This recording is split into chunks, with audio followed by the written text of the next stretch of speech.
अजीज दोस्तों, अस्सलाम वालेकुम, नमस्ते, सत श्री अकाल, जय जनेंद्रा, गुड आफ्टरनून।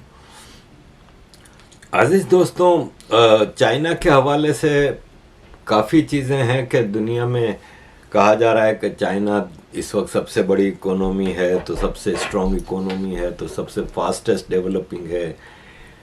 और इसके आंकड़े भी बताते हैं कि इसके पास इतने ट्रिलियन डॉलर का फॉरेन एक्सचेंज रिजर्व है, इतना कुछ है, सब कुछ है। लेकिन क्वाइट मच आर्टिफिशियल लगता है।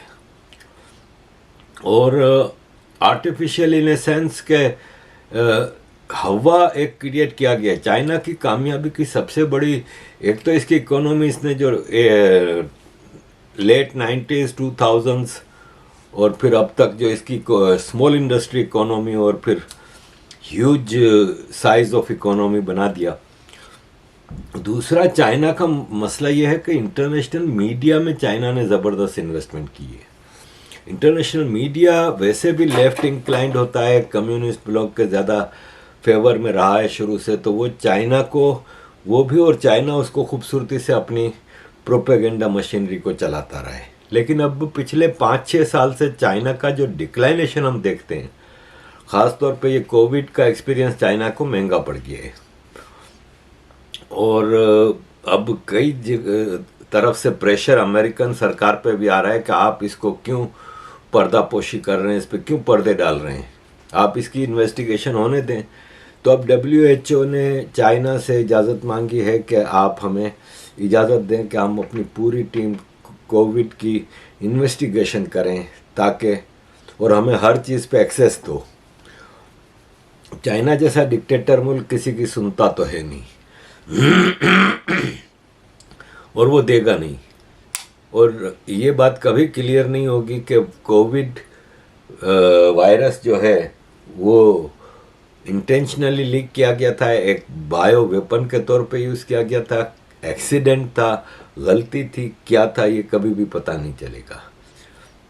इससे चाइना की एक तो रेपुटेशन और दूसरा वो फॉल्स बबल है ना, क्योंकि 2 साल तक चाइना की इंडस्ट्री मुतासिर रही। चाइना में छोटी इंडस्ट्री घर घर में है, कहीं कोई टॉयलेट पेपर बना रहा है तो कहीं कोई क्या बना रहा है, आपको हर घर में छोटा मोटा बिजनेस मिलता रहेगा। उनका सबका कारोबार बंद हुआ। चाइना के बारे में जितना भी आप कहें कि इतना ट्रिलियन डॉलर, इतना ट्रिलियन डॉलर, चाइना का जितना डोमेस्टिक कर्जा है ना, वो ह्यूज है।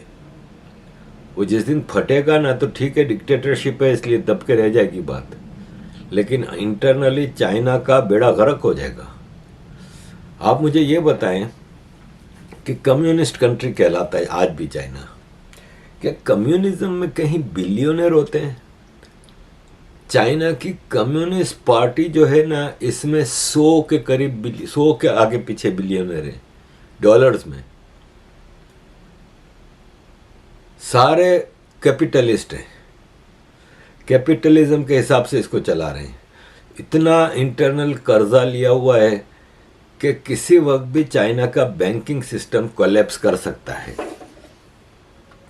किसी वक्त भी। और चाइना की ये जो आर्टिफिशियल ह्यूज इकोनॉमी है ना, वो बबल की तरह। फिर चाइना ने जो फॉरेन इन्वेस्टमेंट करनी शुरू की, अफ्रीका में, सीपेक में, अरब वर्ल्ड में, अफगानिस्तान में, इधर उधर, साउथ अमेरिका में। पहले आपकी अपनी ग्राउंड मजबूत होनी चाहिए। अमेरिका सुपर पावर बनाए तो अमेरिका की अपनी ग्राउंड मजबूत है। फिर वहाँ पे आफ्टर ऑल जैसी भी है, डेमोक्रेसी है, फ्रीडम ऑफ स्पीच है। भाई, मैं इतना अमेरिका के इस्टेब्लिशमेंट के खिलाफ कितनी वीडियो बना चुका हूँ।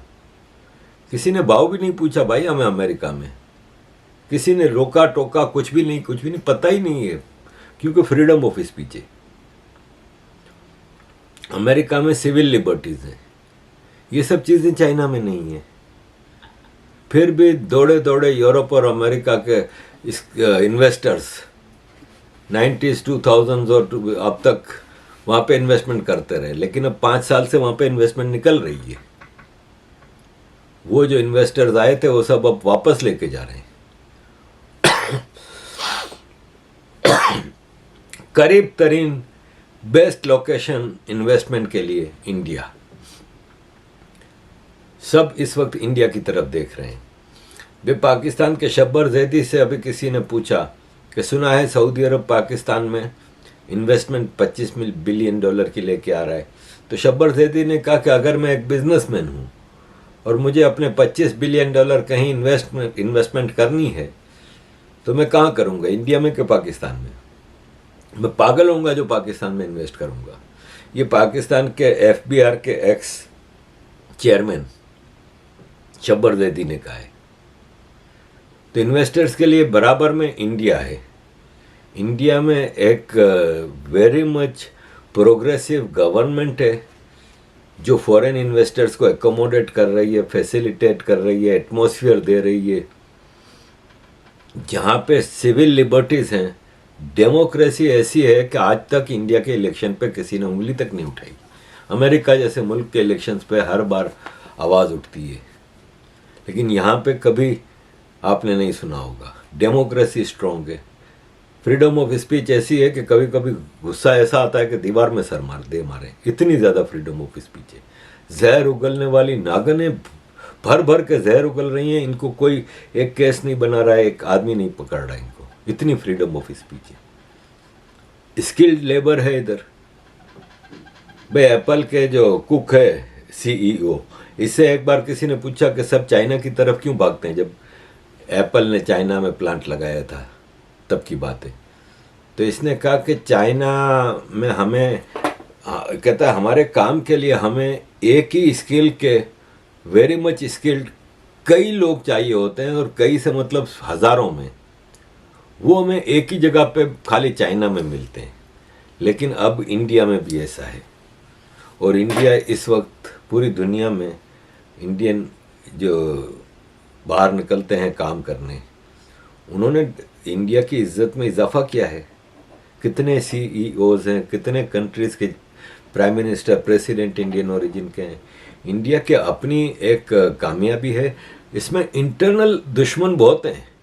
भाई आप ये देखें कि G20 कॉन्फ्रेंस, दुश्मन मुल्क पाकिस्तान भी आखिर तक यही कहता रहा कि बहुत कामयाब गई। पाकिस्तान भी, पूरे मीडिया ने, पाकिस्तान ने इस कॉन्फ्रेंस को कामयाब। इंडिया में क्या हो रहा है? कीड़े निकाले जा रहे हैं कि कहाँ कहाँ से निकालेंगे। मोदी ने वाइन का गिलास, वो नॉन अल्कोहल ड्रिंक का गिलास लेफ्ट हाथ में पकड़ा था, राइट हाथ में क्यों नहीं पकड़ा, इसमें क्यों नहीं पकड़ा। ये चीज़ें ढूंढ रहे हैं। हम शर्मिंदा हो रहे हैं। अबे वो बाइडन है ना, अमेरिका में नहीं बैठा था, इंडिया में था।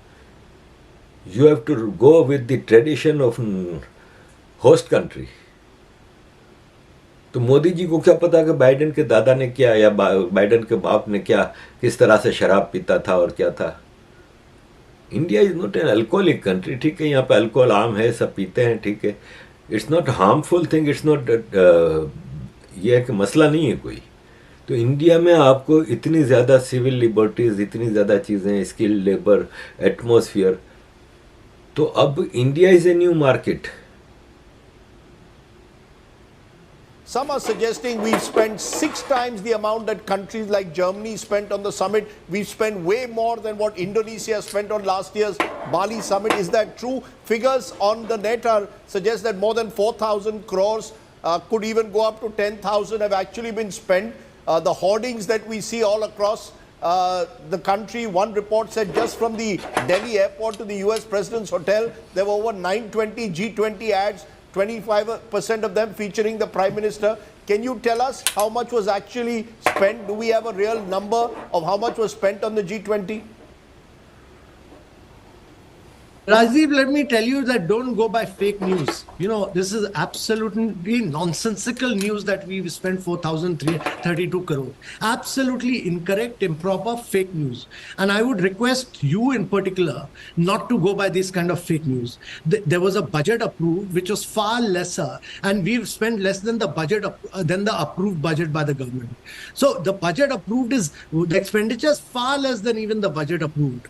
So I would suggest that you just wait for the expenditure to be cross-corrected, everything, and these figures will be there in the public domain. So the approved budget is there, and we have spent even much lesser than that.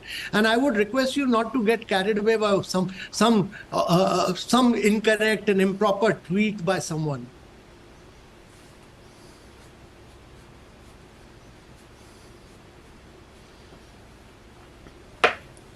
अब ये आप खुद बताएं कि महंगी conference क्यों की। अरे भाई, इतने बड़े लेवल पे कॉन्फ्रेंस, मुझे ये बता दें, इंडोनेशिया की कॉन्फ्रेंस की मिसाल देते हैं, इंडोनेशिया की कॉन्फ्रेंस को कंपेयर करके देख लें। और जवाब दिया है उन्होंने, जो आपने देखा अभी। रशिया के फॉरेन मिनिस्टर जो पुतिन की रिप्रेजेंटेशन कर रहे थे, वो कह रहे हैं मैं इंडिया के लिए शुक्रिया अदा करता हूँ कि पॉलिटिकल गेम नहीं चलने दी G20 में, वरना जितनी आज तक आप G7 की, वर्ल्ड इकोनॉमिक फोरम की और जितनी आप बड़ी कॉन्फ्रेंसें देखते हैं, इस वक्त रशिया यूक्रेन वार हाईजैक कर जाता है पूरी कॉन्फ्रेंस को। इस कॉन्फ्रेंस से रशिया यूक्रेन वार की परछाई हटा दी गई थी। ऑफिशियली इस कॉन्फ्रेंस में America, Russia, China, India, Arab world, पूरी दुनिया और मुस्लिम वर्ल्ड, पूरी दुनिया के रिप्रेजेंटेटिव मौजूद थे। रशिया यूक्रेन वार के बाद शायद पहली बार इतने बड़े लेवल पे। तो सिक्योरिटी और ये सब चीज़ें देखनी होती हैं। बहरहाल एनीवे, अजीज़ दोस्तों, चाइना के हवाले से बात हो रही थी कि भारत में इतनी लिबर्टी है, अब चाइना में देखें लिबर्टी नहीं है, दूसरा कंटिन्यूएशन नहीं है, कोई डेमोक्रेसी नहीं है। अभी हमने सुना कुछ अरसे पहले अचानक फॉरेन मिनिस्टर गायब, अब मिल ही नहीं रहा किसी को, फॉरेन मिनिस्टर ढूंढ रहे हैं। फिर अचानक खबर आई कि फॉरेन मिनिस्टर साहब बीमार हैं, उनकी जगह फलां फॉरेन मिनिस्टर। अब वो बीमार फॉरेन मिनिस्टर एक इतना भी अचानक कोई इसको वो नहीं हो गया कि वो प्रेस में एक बार आके कॉन्फ्रेंस नहीं कर सकता, गायब है। अब वहाँ पे गायब हुआ है डिफेंस मिनिस्टर, करप्ट, उसमें उसके लिए, करप्शन के लिए। और ये है कि बगैर कोई पता ही नहीं कि कैसे क्या कुछ, ना जस्टिस है ना कोई सिस्टम है, उठा के ले गए। आपको याद होगा चाइना का सबसे मशहूर बिलियनर जैक मा रोज बैठा होता था किसी टीवी चैनल पे, रोज कहीं ना कहीं होता था, कहाँ है? ऐसा गायब हुआ, बीच में थोड़ी देर के लिए इसको दिखाया, फिर गायब। अजीज दोस्तों, दूसरा चाइना ने जो किया है ना, जो ग्लोबल एक्सपेंशन, दुनिया में स्ट्रेटेजिक जगहों पे, सी पोर्ट्स, ट्रेड रूट्स पे अपनी आर्मी, फिर अपना CPEC वगैरह के ज़रिए दुनिया के सामने अपना इंटेंशन दिखाया। जो कि देखें, भारत भी वही CPEC टाइप का एक इकोनॉमिक कॉरिडोर बना रहा है, लेकिन भारत है ना, वो पार्टनरशिप में अरब वर्ल्ड, इजराइल और यूरोप के साथ पार्टनरशिप में। चाइना का जो CPEC था वो पाकिस्तान के साथ पार्टनरशिप नहीं थी, मालिक गुलाम वाला रोल था, यानी उसका चाइना, CPEC का मालिक चाइना ही रहता। तो वो सोलो फ्लाइट थी, जिससे आपकी इंटेंशन पता चलती है कि आप फ्यूचर में इंपीरियलिस्टिक डिज़ाइन रखते हैं। और इसके लिए चाइना के पड़ोसी भी चाइना से कोई खुश नहीं है। देखें, चाइना ने पाकिस्तान से 5000 स्क्वायर किलोमीटर कश्मीर का इलाका ले लिया और पाकिस्तान ने उसको गिफ्ट किया एक तरह से। शिग्राम वैली शायद नाम है उसका। नेपाल और भूटान के नक्शों में रोज गड़बड़ी करता है और थोड़ा इलाका कब्जे में ले लेता है। एक वक्त आएगा कि नेपाल भूटान खत्म हो जाएंगे, क्योंकि वो जिस तेजी से चाइना नक्शे में गड़बड़ी करके आ रहा है। भारत के साथ लद्दाख में, अरुणाचल में लगातार वायोलेशन करता है बॉर्डर की, कभी इधर चौकी बना रहा है, कभी उधर चौकी बना रहा है, कभी घुस आ रहे हैं। अब रशिया को भी अभी चाइना ने एक नया नक्शा इशू किया है, जिसमें भारत के तो काफ़ी इलाके खा गए हैं, तो रशिया के भी कुछ इलाके खा गए हैं। और रशिया का आइलैंड है बोल्शोई उसलुई की, उसको चाइना ने अपना शो कर दिया है। तो चाइना के इस तरह की चीज़ें हैं ना, जो इससे क्या होता है कि चाइना की इंटरनेशनल रेपुटेशन नहीं रहती, और उससे फिर दुनिया को ट्रेड करने के लिए चाइना के साथ मामला करने में मुश्किल आती है। तो लेट्स सी अजीज़ दोस्तों, लेकिन मैं समझता हूँ कि चाइनीज़ जो तेज़ी थी ना, वो तो 5 साल से कम होती जा रही है। और जितनी तेज़ी से चाइना ऊपर गया है, लगता यही है कि इतनी ही तेज़ी से चाइना नीचे आएगा। अजीज दोस्तों, thank you very much for all your support. Kindly keep supporting.